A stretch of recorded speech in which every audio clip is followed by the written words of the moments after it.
committee meeting. It is November 6th, 2025. Any courtesy of the floor? Okay, seeing none. Our first presentation is from Bloom for Women Incorporated. Good afternoon, Council.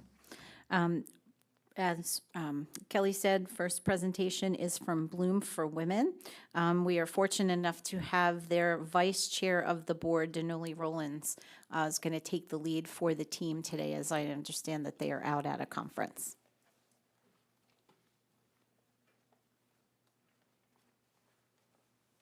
Hello, good afternoon. My name is Denoli Rollins. I'm the Vice Chair of the Board for Bloom for Women. I'm going to take you through our presentation here.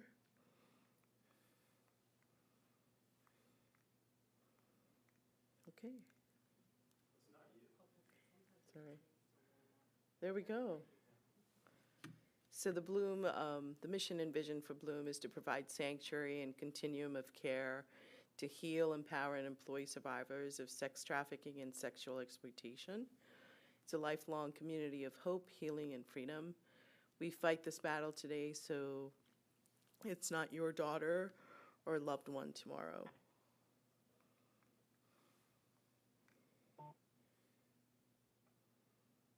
There we go.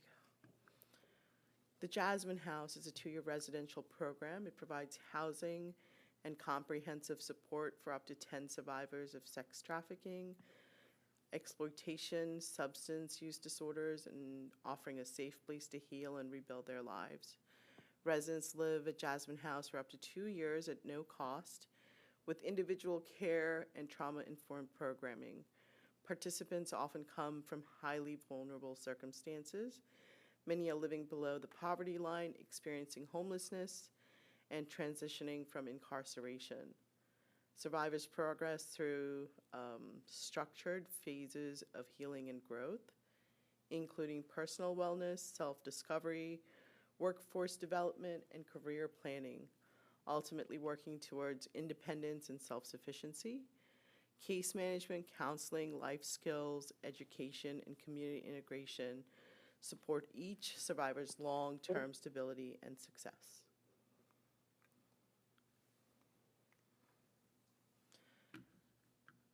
Description of the project area. The Jasmine House is more than 100 years old and requires a significant update to ensure safety, comfort, and functionality. One of the 3 bathrooms is currently out of service, reducing the resident capacity from 10 to 6 survivors.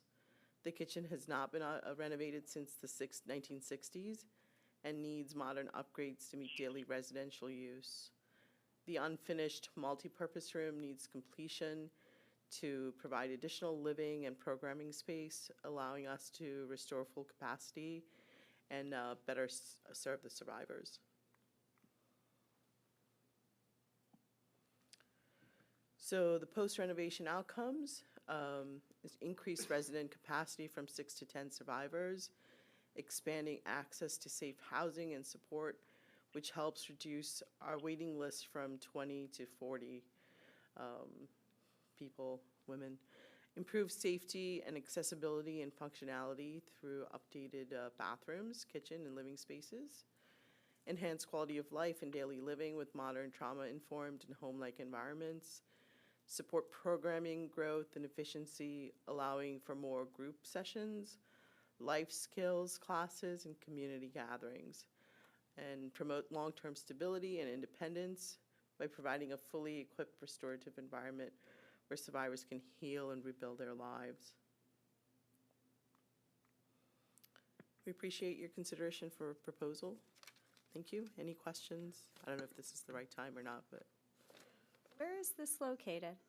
We have homes, I don't know the exact address because of the residents. We don't really announce their addresses, but there are homes in Bethlehem and a couple in Bangor. So we have 5 residential homes. I've only been to the one in Allentown that houses children, mothers with babies. Well, this is great. Thank you so much for doing this. Certainly. People really don't understand how more prevalent it really is. Incredibly prevalent here in this area. I remember going to a conference and I was talking to my neighbors, and my neighbors were like, that doesn't happen here. I'm like, we are actually on the route from Florida up into, I forget what they called it, but it was the Philadelphia and then the next route, and we were right along that corridor. And I was trying to tell them about it, and it happens a lot more, unfortunately, than anybody realizes.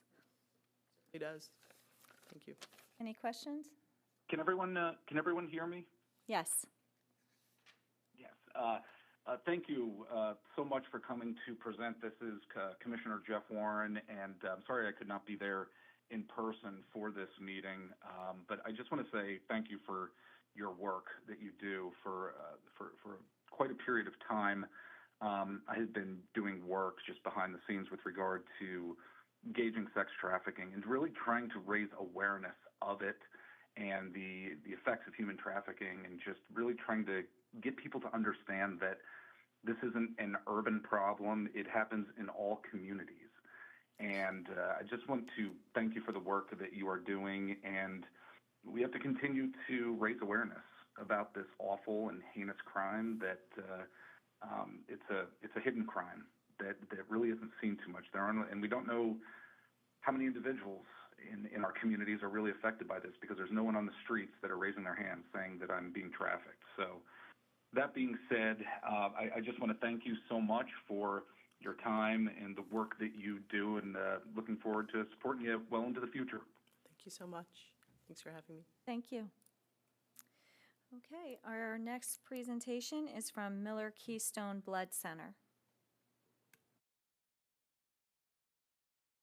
Good afternoon, Commissioners. Here today from the Miller Keystone Blood Center is Rami Nema, the CEO of Miller Keystone Blood Center, and his team.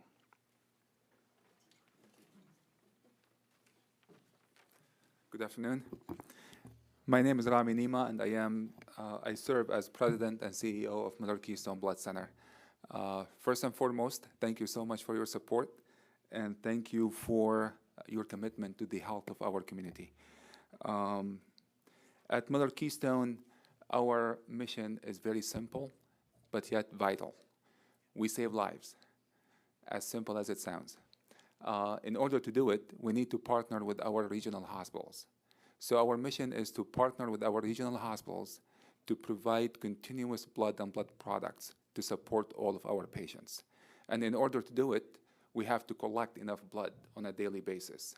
And we collect the blood either at our collection sites, and those are locations throughout our service area where blood donors go to those locations.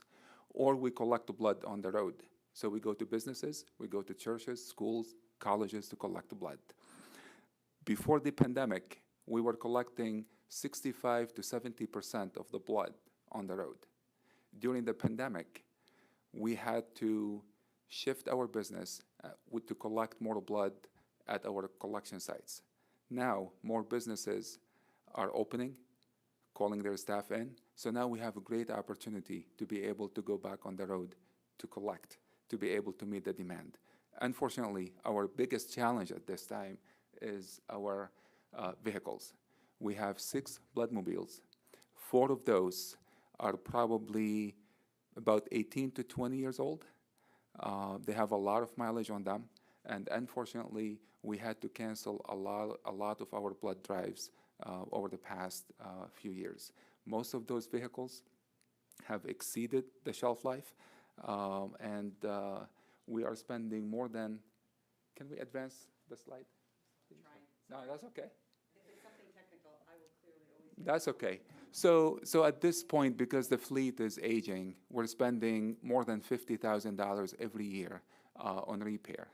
And as you know by now, most of the time it takes forever to get those parts in. So those vehicles, when they go down, they're down for a long period of time. And that is impacting our operation, and it is also impacting the experience of our donors. Because sometimes we schedule those drives 3-4 weeks in advance, and then the day of the drive we have to cancel them because those bloodmobiles are not working. So here with me I have our Director of Finance, Chris Roth, who's going to go over some of the details about the fleet.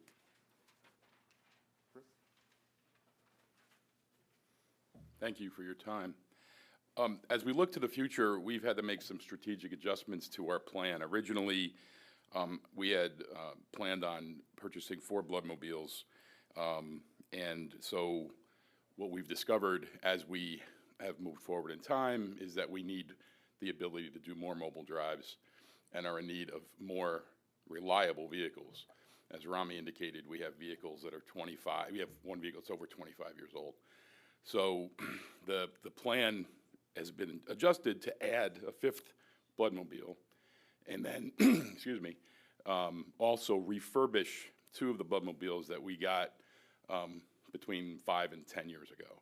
By the time we get to these new vehicles and get them in, get them on the road, it'll be time to refresh those vehicles so we're not in a mode of constantly dealing with breakdowns and rising costs of maintenance and that sort of thing. To give you some sense of the cost we're facing, a new Bloodmobile costs $450,000, and that is low.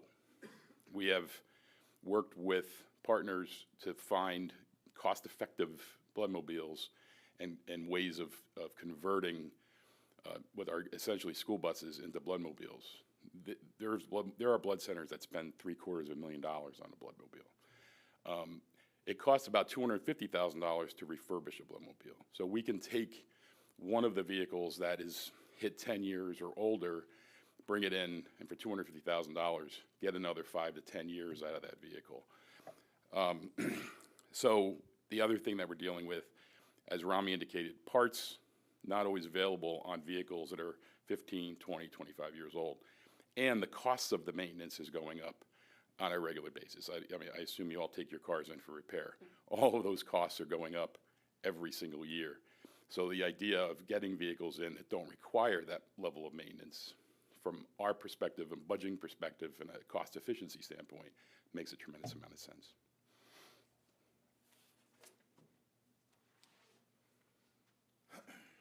Really quick, I'm sorry, this is Jeff Warren.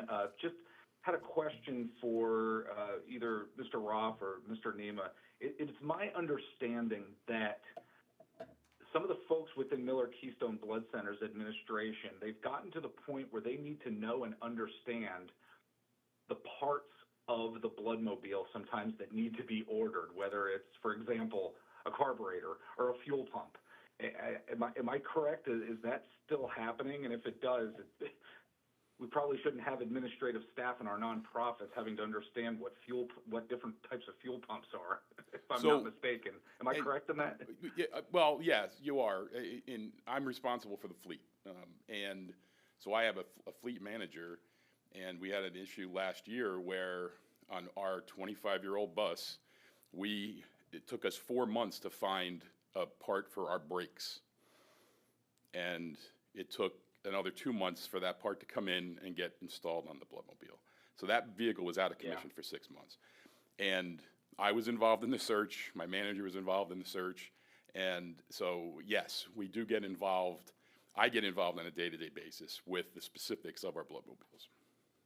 Yeah, I guess my point is, the director of finance at Miller Keystone Blood Center or any nonprofit should be focusing on the finances of the nonprofit and not having to do research on and find parts to the Bloodmobiles in different parts of the United States so that we can have a fleet that's going around to our different communities and businesses in order to save lives. So I wanted to make that point that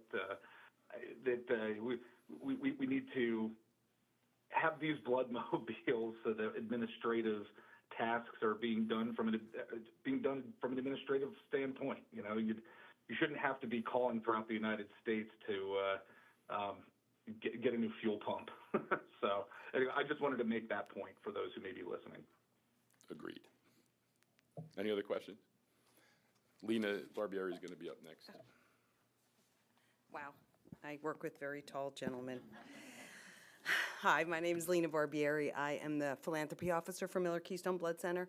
Let me see if I can just advance that. Yeah, you guys can do it. So you've heard our struggle. Despite these hurdles, though, we've made really meaningful progress. We're now in year 3 of a 6-year capital campaign to modernize our fleet.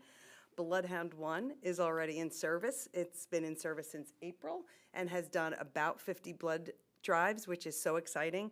And thank you for you folks, because with funding from Northampton County and also from Lehigh County, we have 2 new vehicles coming.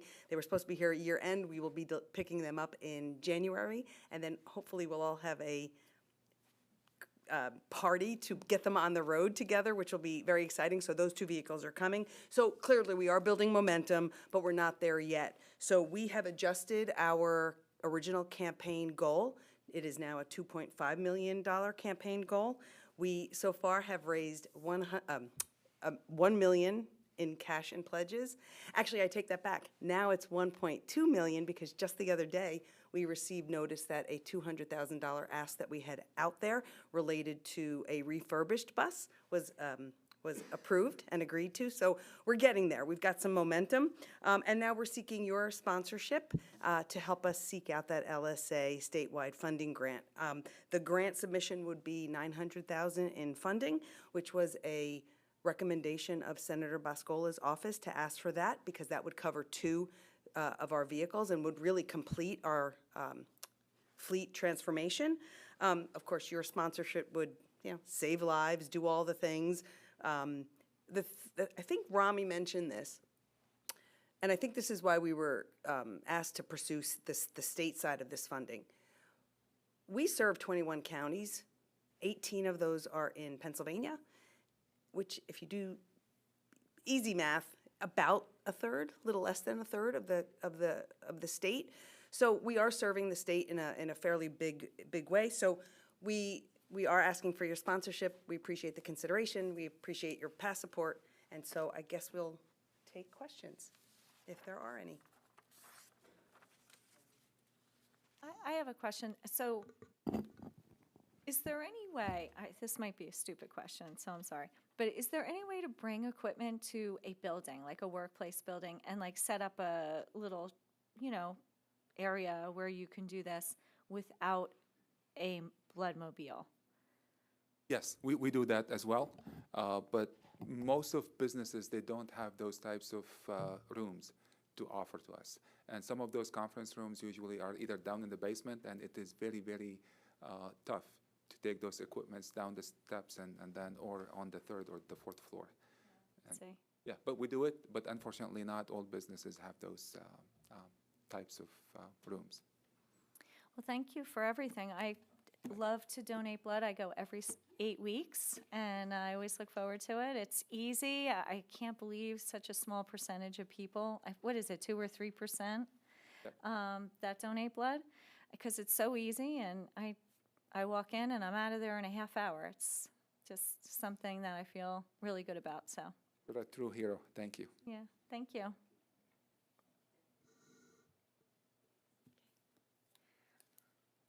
Okay, our next presentation is from the Nature Nurture Center.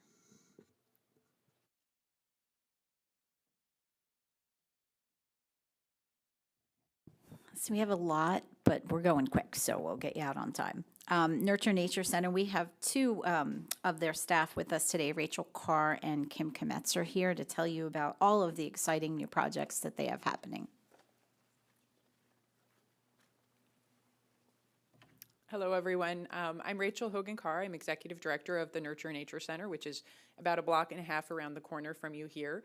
And if you have not been, we have science, art, and community programming about environmental issues, and we try to engage the local and regional community in understanding the complexity of science and environmental issues facing us locally and globally. The slide up that you see up here, the lower images show some of the visuals of our center. We have Science on a Sphere, which people are familiar with, a 6-foot globe that's really awesome and shows earth and space science programs. But we do a lot of hands-on activities. We have 4 art gallery spaces. There's a lot of dynamic things happening in our building, and especially a lot of excitement happening for us right now. We're here today to talk about support for a proposal to green our outdoor space as a parking lot and a showcase for urban sustainability and programmatic area. And so we are seeking the local share accounts for this new green lot, if you will, that is a parking lot, but also a program space. And we'll be describing that. But by way of background, to understand the reason why that spot actually becomes very important is to understand a little bit more about our center. So we were formed in 2007 in response to the flooding that happened here in Easton in 2004, 5, and 6, and have grown ever since then. We opened our doors to the public in 2011, and now really help the region to understand a wide range of environmental issues and build resilience to hazard and risks. We have a strong emphasis on building resiliency, working closely with local municipalities, helping Easton with its climate action plan, and Bethlehem and Allentown with theirs as well, and other municipalities as well.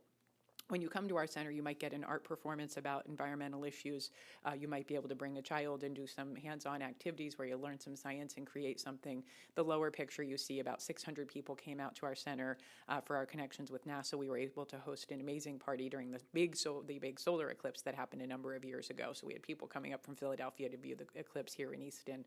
And we do a lot of astronomy programming and star parties down at the confluence of the Delaware and Lehigh River that draw folks out. So people have been coming to us for quite some time for programming about Earth and space issues. We have school field trips on a regular basis, some images of our building in progress. So it's generally a pretty hopping spot, a community anchor for all sorts of activities, art exhibits, dialogue forums, community events. The space is often used by outside organizations looking for a great meeting space.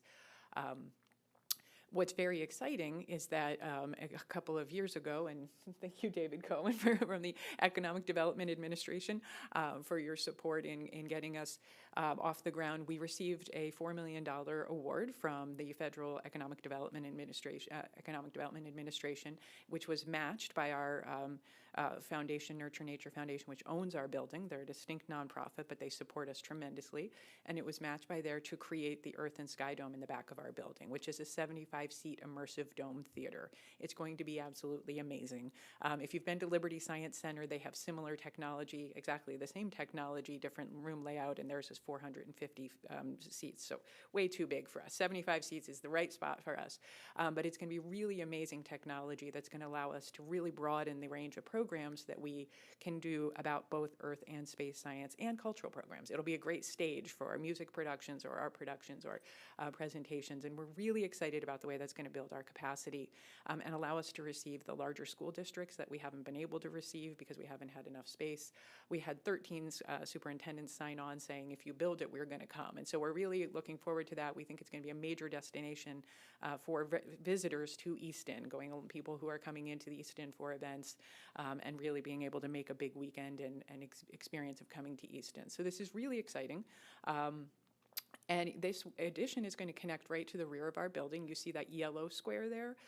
That little arch in there, that is the dome. So our building faces Northampton Street and goes that back way all the way to Pine Street in the alley.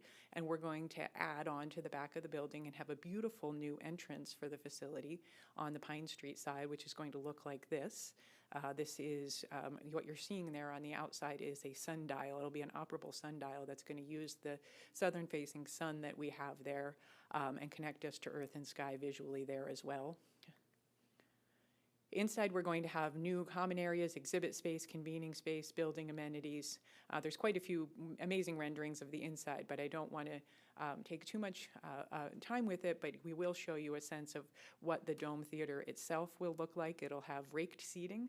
It won't be one of those flat planetariums that you're used to, but this will be like a real movie theater experience with immersive surround sound and really high-end technology that will be able to show amazing programs about Earth, sky, and cultural performances.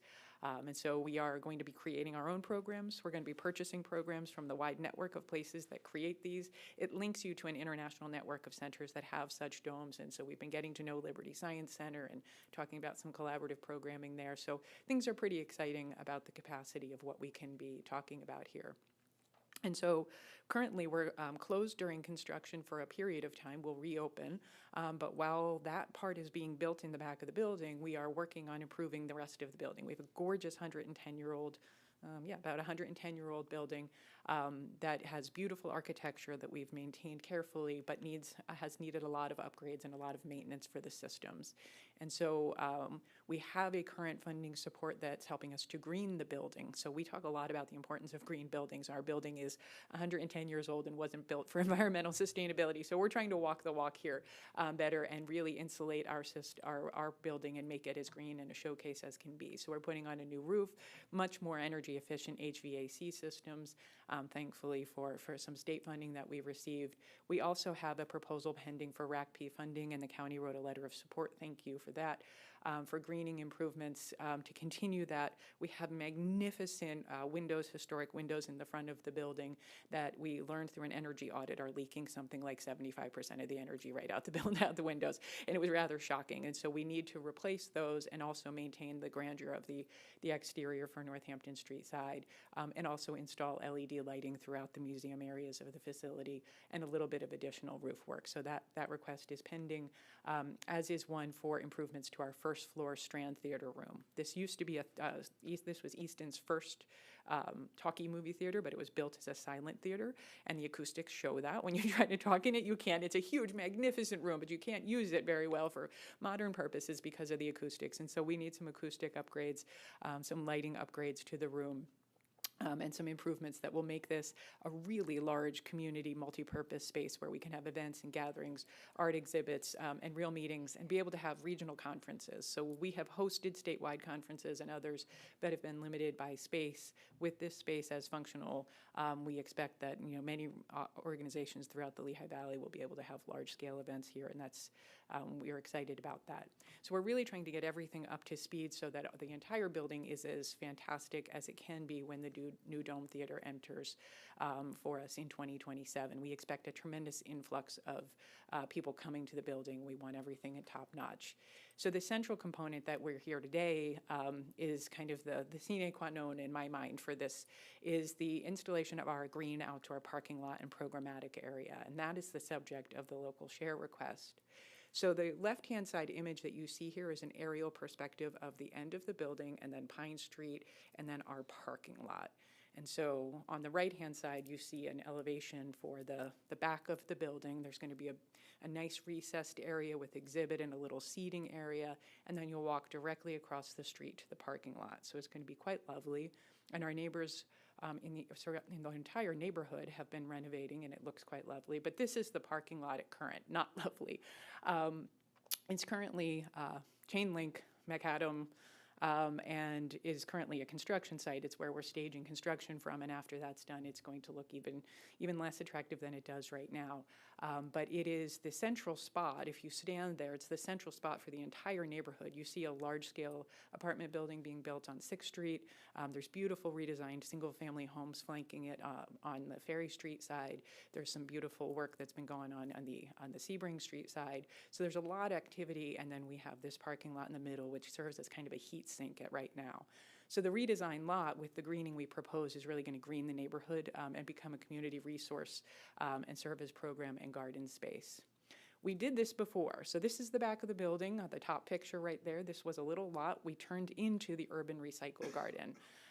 So you see on the bottom a picture of the garden in progress. We worked with the community and created a free little garden. So the neighbors would come out and harvest tomatoes and cucumbers, and people are still asking me, when's the garden going to reopen? I used to get all my produce there. And we did, demonstration of recycled containers. We had a vegetated swale there. We had an elaborate rain barrel system, and we had lots of programming in the garden. So it was a big field trip destination where we got to teach kids how you grow food in urban gardens, and adults. And residents about what do you do if you live in the city of Easton, you have no land, you want to grow food, how can you do it?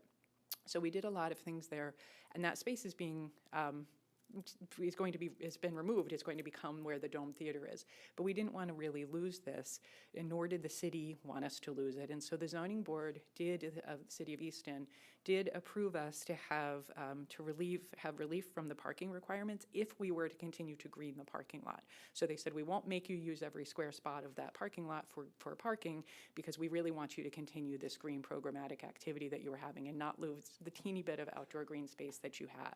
And so we're actually required by the city to green the parking lot. And we're proposing a $515,000 request to green the lot that will be a full-scale demonstration for the entire region of what, re-envisioning what these outdoor spaces could look like. We've talked at length with the city conservation manager about the kinds of native plantings that could happen there, trees, shrubs, and flowers to really green the space extensively. Reproduce our garden for food and have the garden lot there as well. Stormwater improvement demonstrations. We want to develop a small little rain garden. We have built the infrastructure, but we need to purchase the actual EV charging station so we can demonstrate the role of EV charging. Solar demonstrations. We have some neat examples of solar demonstrations that are also going to power outdoor activities. So this will become program space where we'll be able to take classes of students outside, show them solar demonstrations, and teach as a classroom. And some secure and attractive enclosure fencing. We're looking at all kinds of outdoor activities. So this will really be a key programmatic area for us, as it always has been. When you have a whole building filled with kids, you need to get them outside somehow. So it's a really great opportunity to be able to do that and also accommodate a modest amount of parking for the staff and visitors who come. The timeline for this project is that we will complete the construction of the building in 2026, as soon as not totally at the end of the year, so maybe fall of 2026, late fall 2026.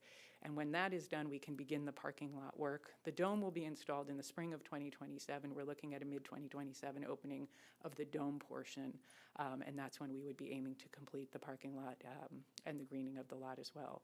So we really want to exceed expectations of what a parking lot looks like. We want to do better than that. We really want to create a model. We're going to have people coming from far and wide to the center and be able to show them something different about what it can look like to use your outdoor space programmatically, environmentally, mindfully, to produce food and also park your car when you have to do that too.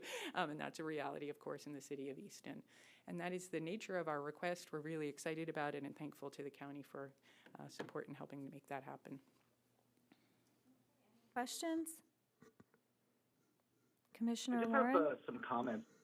Yeah, thank you. This is Jeff Warren. I just want to say that the city of Easton over the past 15 to 20 years has gone through a tremendous transformation in such a positive manner, and the Nurture Nature Center has been a key component of that cog. And I'm very supportive of this particular project, and based on where I'm at and what I'm doing tonight, I hope I do have the opportunity on our regular meeting to be able to vote in favor of this, as well as Miller Keystone Blood Center's local share pass-through grant initiative as well. But I really want to thank you to you, Rachel, and Kim for all that you have done. And not just for the Nurture Nature Center, but really to help with Easton's revitalization. Because at the end of the day, it takes a collective community to really start making progress and to start thinking ahead.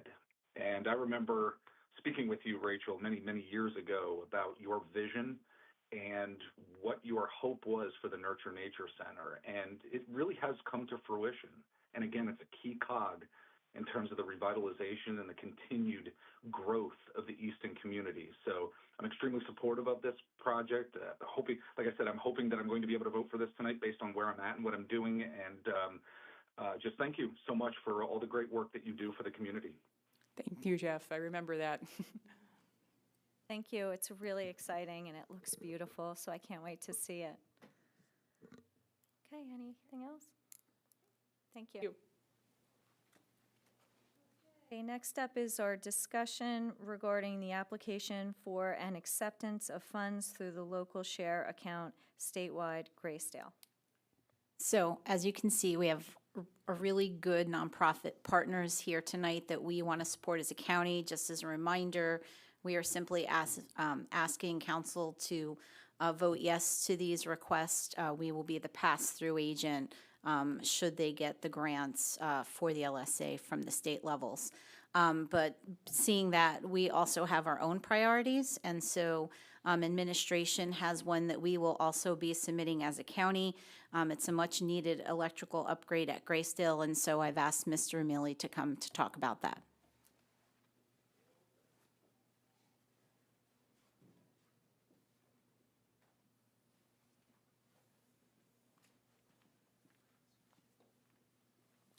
Good afternoon. So the LSA grant request is for $800,000 to replace the existing electrical gear and the panels in the mechanical room of the main building at Graysdale. The equipment there is getting to the point where it's obsolete. It's getting difficult to find replacement parts whenever we need to source them. So we're trying to be proactive with this replacement and get ahead of it before we might have a potential problem on our hands.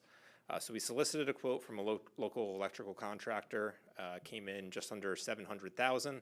So we submitted the request for $800 to allow for a contingency and any additional engineering work and permitting and inspections that might be required with it. Any questions? Plan if you don't receive the grant? It's something we would have to budget in the capital budget and down the road. Commissioner Warren?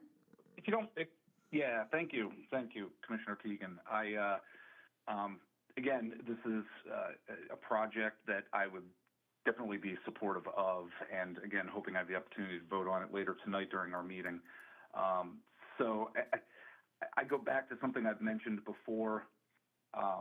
Graysdale was able to take my mother in terms of the rehab that she needed when nobody else did. Graysdale is there for folks in our community at the end of the day who need, whether it's medical attention and whether it's those residents and those families who are in a very tight spot in various situations within their lives. And in this project, is a part of keeping Graysdale going, and we have to, in my opinion. It's I know that our county executive consistently says, and I agree with him, we have a moral obligation to do all we can for Graysdale well into the future, for its residents, for our community, for the families, the folks who are there. So I will be supporting this because we need to continue to help those in need and who Graysdale is continuing to help. Sometimes I think we hear too many negative aspects of Graysdale, and there's a lot of attacks every now and again with regard to this facility. But it does so much good. And it's unfortunate we live in a society, in a world where negative attention always wins the day. But there's a lot of positive that goes on at this facility as well. And I think we need to do this not only for the facility, but for the residents at the end of the day as well. So I'm hoping to be able to vote for this at the end of, towards the end of our meeting. All right, thank you. Thank you. And last up is our presentation from the LVPC regarding amendments to Northampton County subdivision and land development ordinance, the SALDO. Hello again, and from LVPC, we have Jillian Seitz and David Cohen to go over the SALDO ordinance adjustments. Hello. Thanks for having us. I'm Jill Seitz, the Chief Community and Regional Planner for the Lehigh Valley Planning Commission. And I'm here with David Cohen, our Director of Regional Planning. And so today we're presenting proposed amendments to the Northampton County Subdivision and Land Development Ordinance that will essentially allow the transition to electronic plan submissions through an online submission portal that we're in the process of developing. First, just some brief background on the county SALDO. The Northampton County SALDO is required under the Pennsylvania Municipalities Planning Code, and it establishes plan submission procedures and plan design standards for communities that do not have their own SALDO ordinances. So in Northampton County, most municipalities do administer their own, but Glendon Borough, West Easton Borough, and Chapman Borough don't have their own adopted ordinances, and so in those instances, the county ordinance applies. And LVPC administers the ordinance on behalf of those communities when plans are proposed. And so that involves reviewing the plan criteria against the SALDO requirements, working with applicants and developers, with municipal officials in those communities, coordinating with external review agencies like PennDOT and PADEP to make sure that they receive those approvals. And then ultimately, LVPC takes action to approve or deny the proposals based on the criteria of the ordinances. So essentially, we act as the municipal planners in those instances. And we are also in the process of developing an online submission portal that will handle all types of review applications that we do. This new system will eliminate the need for paper submissions, which can be feet and inches thick of paper that we receive to review all the plan materials. And so with this new system that we're developing, all submissions will be submitted online electronically, and really make the process more efficient for applicants, make it easier for our review and also coordination with those external agencies, and save a lot of costs and time in the process. And we're anticipating launching that early in 2026. And so next, David will cover some more details about what the amendments are that we're proposing. Great. Thank you very much, Jill. As Jill mentioned, we're in the process now of doing an online portal to make the process easier and facilitate better communication, better processing around the electronic submissions for saldos in those 3 communities. So the first element is that we're going to require electronic plan submission through the portal. There are provisions to allow for paper submission if there are technical difficulties or other extreme circumstances, so that will still be a viable option. But we do want to try to modernize and make the process easier for both the applicants and for our staff and for the communities where there are submissions under the SALDO. The second is, in terms of the SALDO amendments, is to clarify and modernize existing ordinance language. Some of the language was somewhat obsolete, somewhat dated, and we went ahead and cleaned that up and clarified that as well. And the third is to remove requirements for paper materials in the plan review process.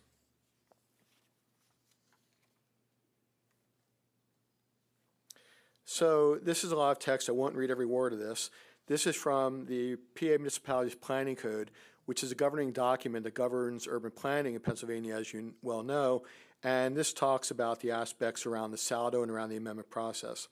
So the first is Section 505A talks about the requirements for a public hearing, and a public hearing is required in this case. Under Section 506A, the key element here is that the process for publishing the proposed changes, and this can be done either by publishing the vast voluminous ordinance, I do want to show it to you in terms of how big it is, but also can be done in very summary fashion as well, and reference and summarize what's in that ordinance. So those are 2 aspects that require county involvement and participation to advance the SALDO process. And the last element here, I won't go over in great detail, is another section or sections of the PA Municipalities Planning Code, sections 506B and 506C. And 506B addresses procedures if there are substantial amendments to what we're requesting be approved and adopted by the county. And 506C addresses incorporating the SALDO into official ordinance books of the county.